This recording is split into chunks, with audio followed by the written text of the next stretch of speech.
মঙ্গলবার সকাল থেকেই কাকদ্বীপ শহর জুড়ে শুরু হলো পুলিশি অভিযান। এদিন অভিযানের নেতৃত্বে ছিলেন সুন্দরবন পুলিশ জেলার ট্রাফিক বিভাগের ডিএসপি দীপঙ্কর সুমার ও কাকদ্বীপ থানার আইসি সঞ্জয় বিশ্বাস। মূলত যানজট নিয়ন্ত্রণ করার লক্ষ্যে সুন্দরবন পুলিশ জেলার পক্ষ থেকে বিভিন্ন কর্মসূচি গ্রহণ করা হয়েছে। কাকদ্বীপ শহরের চৌরাস্তা পর্যন্ত ব্যস্ততম এলাকায় কোনো টোটোকে আসতে দেওয়া হচ্ছে না। টোটো চালকদের শহরের নির্দিষ্ট এলাকা চিহ্নিত করে দেওয়া হয়েছে, সেই এলাকা পর্যন্ত টোটোগুলি যাতায়াত করতে পারবে। এছাড়াও শহরের কোন রাস্তাগুলি দিয়ে টোটো যাতায়াত করতে পারবে পুলিশ প্রশাসনের পক্ষ থেকে তার একটি মানচিত্র তৈরি করা হয়েছে। শহরকে যানজট মুক্ত রাখতে 28 দফা নির্দেশিকা জারি করা হয়েছে। সেই নির্দেশিকার মধ্যে টোটোকে নিয়ন্ত্রণ করার পাশাপাশি বিভিন্ন যানবাহনের উপরেও বিভিন্ন নির্দেশ আরোপ করা হয়েছে। বাস স্ট্যান্ডে কোন কোন গাড়ি দাঁড়িয়ে অপেক্ষা করতে পারবে তারও একটি তালিকা প্রকাশ করা হয়েছে।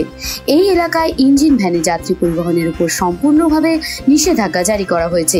ইঞ্জিন ভ্যানগুলি কেবলমাত্র বিভিন্ন জিনিসপত্র বহন করতে পারবে।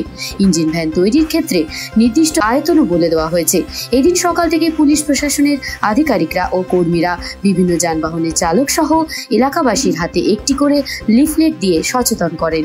তবে যানবাহন নিয়ন্ত্রণের পাশাপাশি এদিন কাকদ্বীপ শহরের ফুটপাতকেও দখল মুক্ত করা হয়। ফুটপাতের উপরে থাকা প্রত্যেক ব্যবসায়ীকে সরিয়ে দেওয়া হয়।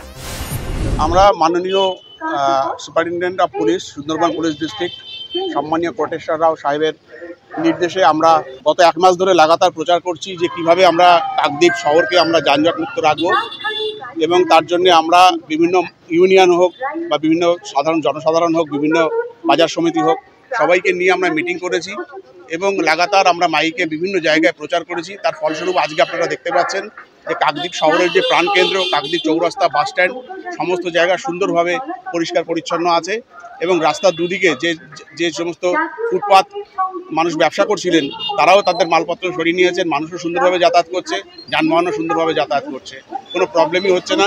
এটা আমরা কাকদ্বীপবাসীকে আমরা এই সফলতাকে উৎসর্গ করছি। তারা এরকম সহযোগিতা না করলে এবং যারা যানবাহন চালক আছে তারা যদি এরকম সহযোগিতা না করতেন তাহলে এই সফলতা আসবে।